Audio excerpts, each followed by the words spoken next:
So when we have this function, and we're going to use the tangent line in roundabout ways, what we've been doing, to approximate the value of f of x, sometimes in error. In other words, the exact value of f of x evaluated at some point A is one number, and then our linear approximation may be very close to that value. In other words, we're looking at f of A, but there may be a difference. And so we want to study the error of the approximation, because if the error of approximation falls within certain tolerances, then it's acceptable. So if I were to work for NASA and I wanted to build a probe that landed on Mars, and I needed to approximate the time that it would descend through Mars's atmosphere for whatever purpose, I could factor in a lot of things. Altitude, gravity, atmospheric conditions, things of that nature, or I could approximate it. So I would probably run two scenarios, one where I try to get as close to it as I can to the exact values, but that may have 6, 7, 8 different parameters. And if it has 6 or 8 different parameters, but I can find an approximation within 1/1000 or 1/10,000 of the exact values, well, that's an acceptable tolerance level, right? If the parachute deploys 1/1000th of a second later or sooner than it needs to, it's probably okay. So if I am building a computer that goes on this probe, it's easier for the computer to do the linear approximation as opposed to the multivariate calculus calculations, which would be just 1/1000th of a unit more precise. Okay, so we studied the error approximation. So anyways, that's my long speech about that. So how does that process look? Well, f of x is x squared. So then we find f prime of x, which is just 2x dx. Now we got to remember now to start tacking on that dx. Okay. All right. So then we're given two things. We're told that A is equal to 9 and that dx is equal to 0.03. So what we want to do next now is we want to evaluate our function f prime of A. Well, f prime of A is equal to 2 times A dx, or 2 times 9, and then dx is 0.03.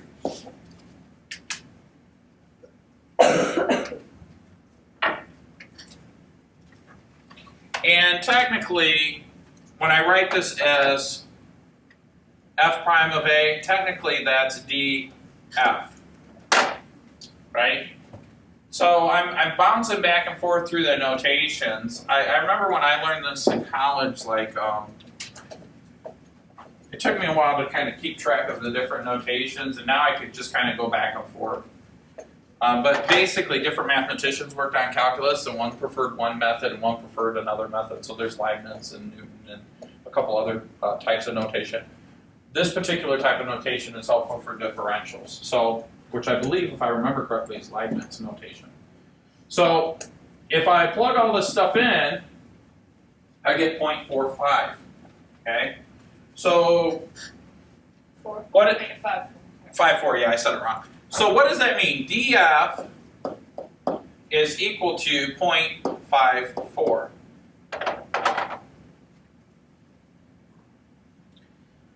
Well, what it means is if I change, remember dx is like delta x, the change in x. If I change 0.03 in the x direction, my y direction will change 0.54. And it's an approximation, right? Then how do I figure out what the true change is? Well, the true change, I'm going to find f of 9 and evaluate that, and then I'm going to find f of 9.03.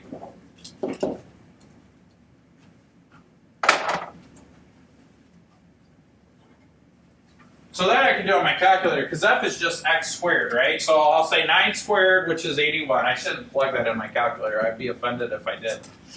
I'd be mad at myself. But if I say 0.03 squared, I get that. And then I'm going to subtract the 2, which is going to be 0.5409. Coincidence? Wait, why did you subtract 81? Oh, I'm going to show you in a second. So let's write it down, okay? So this is 81. This is 81.5409. Now right here it says to approximate the error, we're going to take delta F, which is the exact difference, the exact change, and compare it to our approximation. Okay? Yes. Okay. So let me, I don't know if you guys understand what we're doing here. What we're saying is, if I have the function, let's graph it and then we'll talk about it. If I have the function, this you don't need to do all this for the test, but just so you guys have a better understanding of what we're trying to do. If I graph the function x squared, okay, and I look at the graph, I'll get a parabola that goes through the origin. Now, when a equals 9, well, I probably have to change the window. Yeah. Change that to 90. When x equals 9, because a equals 9, when x equals 9, what will my y value be? Whoops. 81, right? Does that make sense to you guys? Yeah. So now I'm going to change the window just a little bit so you guys can see what we're trying to do. So I'm going to come in between like 7 and 10 in the x direction. And, oh, I see why it didn't show up the way I wanted it to. 9, 0. All right. So now we're going to graph, and we're just going to see like the first quadrant of the graph. So what I really want to do is I want to find the tangent line. So if I hit second program draw, and I draw the tangent line, oh, I didn't want it at 8.5. Yeah, let me clear the drawings.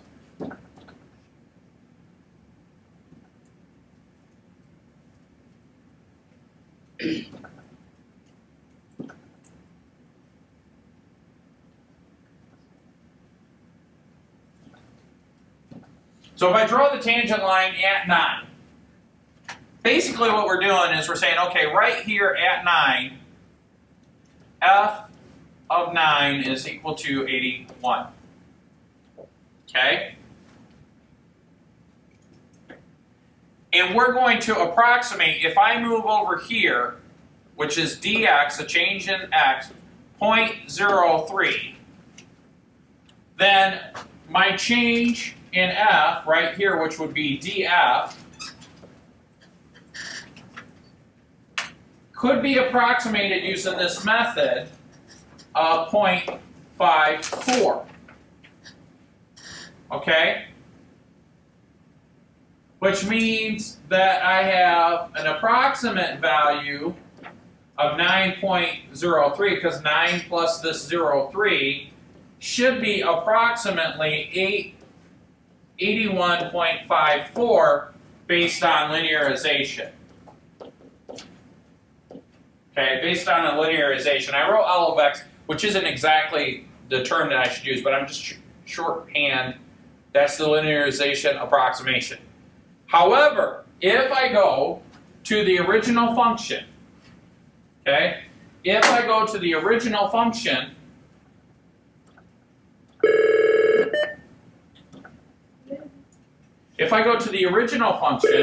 and I evaluate the original function at 9.03, I'll get 81.5409.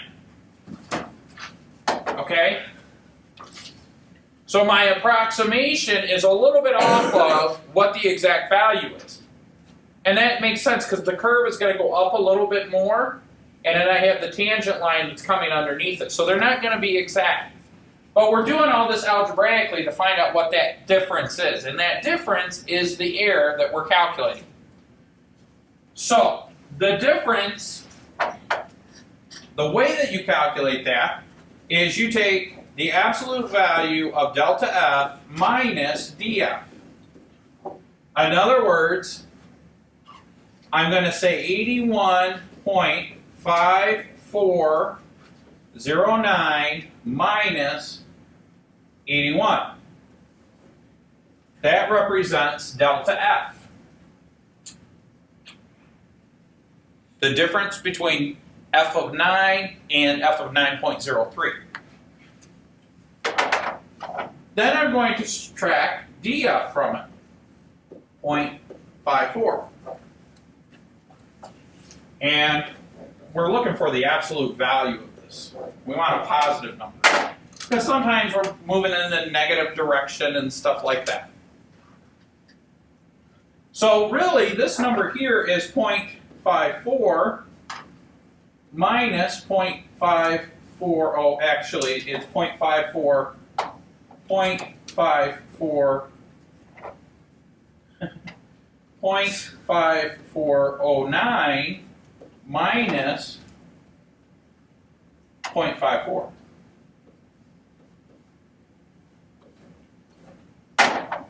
Which is what? Letter A. It is letter A, but that's not the question I'm asking. 009.